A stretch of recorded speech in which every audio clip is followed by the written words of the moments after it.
I don't ever slow up, no I don't take shit. I got no love for the fakeness. If you wanna play tough and wanna hate this, I'll always show up. I don't ever slow up, no I don't take shit. I got no love for the fakeness. If you wanna play tough and wanna hate this, I'll always show up and make a statement. I don't ever slow up, no I don't take shit. I got no love for the fakeness. If you wanna play tough and wanna hate this, I'll always show up and make a statement. Everything. Pebalap KTM asal Australia, Jack Miller meminta para pebalap tak membenci Marc Marquez secara buta. Menurutnya, jika kebencian tersebut disebabkan gaya membalap Marquez yang agresif, maka ada banyak pebalap yang juga melakukan hal serupa. Dilansir dari Crash, Jack Miller menjelaskan, Marquez melakukan aksi-aksi berani lantaran dia ingin mencapai batas kemampuannya. Dia mengklaim, itu merupakan hal wajar untuk pebalap yang sudah berbulan-bulan absen akibat cedera. Jadi begitulah yang terjadi, saat berhenti balapan 4 bulan, seseorang akan berusaha membuktikan sesuatu. Gairah akan berkobar-kobar. Dia berusaha mendorong semaksimal mungkin. Begitulah, gambaran olahraga ini, ujar Miller. Sayangnya dalam olahraga ini, kecelakaan bisa terjadi. Ketika ada insiden, dan Anda salah, perlu ada konsekuensinya, tambahnya. Miller mengklaim, jika Marquez dibenci lantaran gaya membalapnya, maka pebalap lain juga pantas menerima perlakuan serupa. Itulah mengapa dia mengingatkan pentingnya berlaku adil. Yang kita butuhkan adalah konsistensi, dalam menilai pebalap, kita minta konsistensi. Lihat kecelakaan yang terjadi pada Nakagami dan Alex Marquez, itu juga merupakan suatu yang besar, ungkapnya. Miller secara tak langsung berkesimpulan, Marquez dibenci lantaran namanya yang besar. Sehingga, banyak pebalap yang ingin mengikutnya, dengan kritikan bernada pedas. Jadi karena dia adalah Marquez, maka semua orang ingin menghujatnya, tegasnya. Meski demikian, Miller mengaku tak bermaksud membela Marquez. Dia hanya mengingatkan, dalam perlombaan yang ketat, apa saja bisa terjadi. Saya tidak membela dia memang melakukan kesalahan, dia tahu apa yang dilakukan. Tapi pembicaraan tentang itu terlalu berlebihan.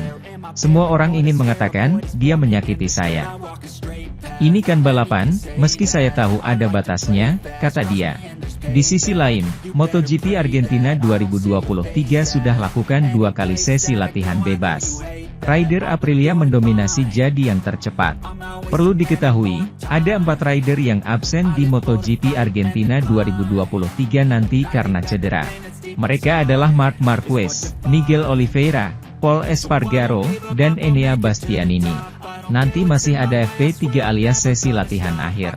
Barulah kemudian, siap-siap saksikan sesi kualifikasinya, dan dini hari dilanjutkan dengan sprint race MotoGP Argentina 2023. Sementara itu, Fabio Quartararo tak bisa menggunakan tenaga mesin Yamaha YZR M1 secara penuh awal MotoGP 2023, karena motornya terlalu sering melintir. Yamaha mengembangkan mesin baru yang lebih bertenaga untuk musim 2023, setelah beberapa tahun mendekam di papan bawah klasemen MotoGP. Meski telah mengalami kemajuan, El Diablo kesulitan untuk menyalip di MotoGP Portugal. Ia finish ke-10 sprint race dan ke-8 balapan. Quartararo mengakui sulit bertarung dengan para pesaingnya di Yamaha 2023, meskipun memiliki kecepatan balapan yang layak. Pembalap Yamaha Factory Racing itu tidak memiliki cengkeraman belakang yang baik di trek Algarve. Menjelang GP Argentina, Quartararo mengatakan bahwa Yamaha bingung untuk menjelaskan masalah tenaga saat ini, dan mengapa M1 sering melintir saat berakselerasi. Bagaimana menjelaskannya, saya tidak tahu, karena kami juga tidak tahu, katanya.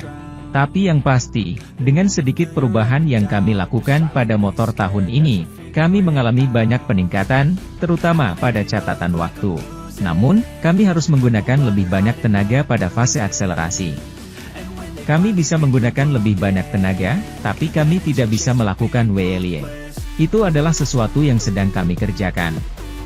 Tapi, sejujurnya, masalahnya adalah kami tidak bisa melakukan putaran kualifikasi dengan baik, tidak tahu kenapa. Saya tidak bisa menjelaskan semuanya, karena saya pikir itu sedikit lebih rahasia. Tapi bagaimanapun juga, ini adalah masalah terutama pada tenaga yang masih kami miliki, dan ada juga fakta bahwa Kami tidak dapat menggunakannya seperti yang kami inginkan. Terutama pada saat kami tidak berada di batas mesin, ketika kami membutuhkan lebih banyak akselerasi tetapi kami melakukan WLY.